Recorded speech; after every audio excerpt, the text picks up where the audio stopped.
بسم اللہ الرحمن الرحیم۔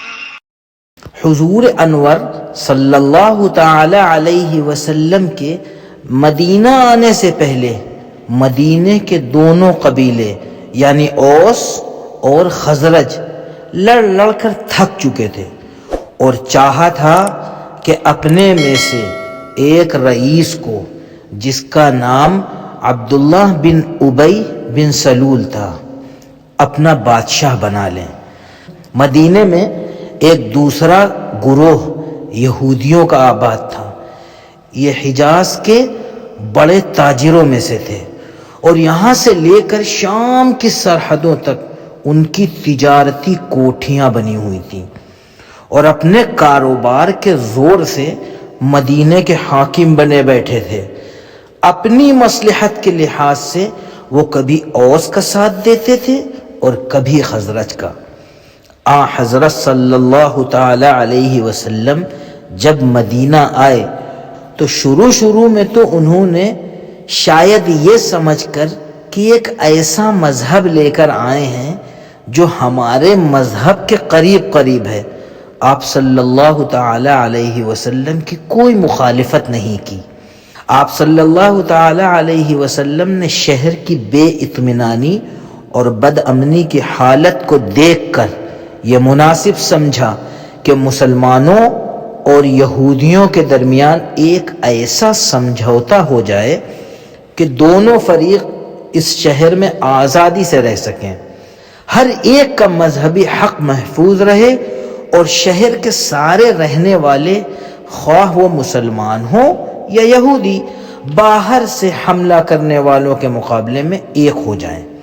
چنانچہ آپ صلی اللہ تعالی علیہ وسلم نے یہودیوں سے بات چیت کر کے اس قسم کے ایک معاہدے پر ان کو رضامند کر لیا اور انہوں نے اس کا پکا وعدہ بھی کر لیا، لیکن کچھ ہی دنوں کے بعد ان کو نظر آیا کہ اسلام کی طاقت تو شہر میں روز بروز بڑھتی ہی جا رہی ہے اور خود ان کا پہلے جیسا زور ٹوٹ رہا ہے۔ یہ دیکھ کر وہ دل میں جلنے لگے۔ عبداللہ بن ابی کو خیال تھا کہ اگر محمد صلی اللہ تعالی علیہ وسلم مدینے نہیں آتے تو مدینے کی بادشاہی خود اس کو مل جاتی، اس لیے وہ اور اس کے ساتھی منہ پر تو مسلمانوں کے خلاف کچھ نہیں بول سکتے تھے، مگر دل میں وہ بھی مسلمانوں کے خلاف اور یہودیوں کے شریک تھے۔ انہی کو منافق کہتے ہیں۔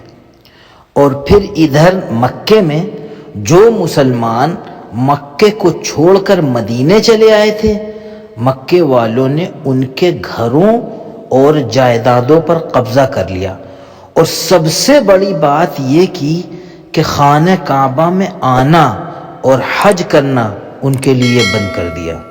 کوئی جاتا تو چھپ کر اور ہاتھوں سے اپنے چہرے کو چھپا کر جاتا، اور جو غریب مسلمان یا چھوٹے بچے عورتیں مدینے نہیں آ سکتی تھیں ان پر پہرا بٹھا دیا تھا کہ وہ اندر نہ جانے پائیں۔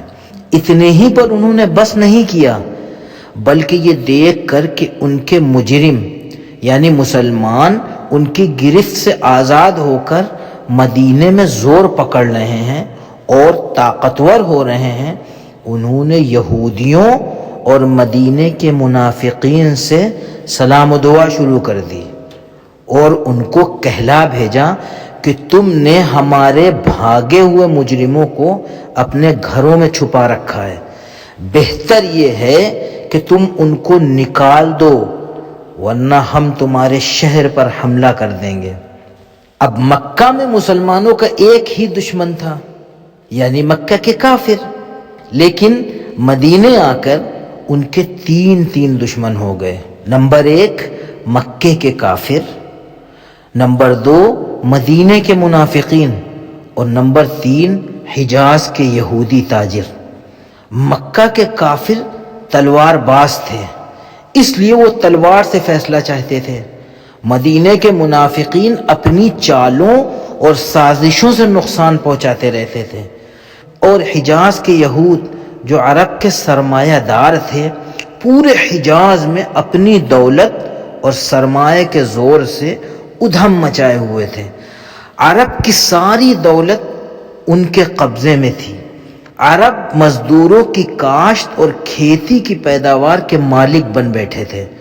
ملک کی ساری تجارت اور کاروبار انہی کے ہاتھوں میں تھا، اور وہ اپنے سودی نظام اور دوسرے تجارتی ہتھ کنڈوں کے ذریعے عرب کے بے تاج بادشاہ بنے بیٹھے ہوئے تھے اور ملک کی بھلائی کی ہر کوشش کے مخالف تھے۔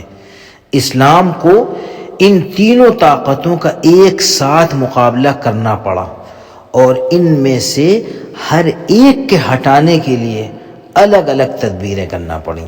اس طرح کی مزید اسلامی معلوماتی ویڈیوز کے لیے آپ ہمارے چینل اسلامیات قطر کو سبسکرائب کر لیں اور بیل آئیکن کو دبا دیں تاکہ ویڈیو اپلوڈ ہوتے ہی آپ کو نوٹیفیکیشن مل جائے۔ جزاکم اللہ خیرا۔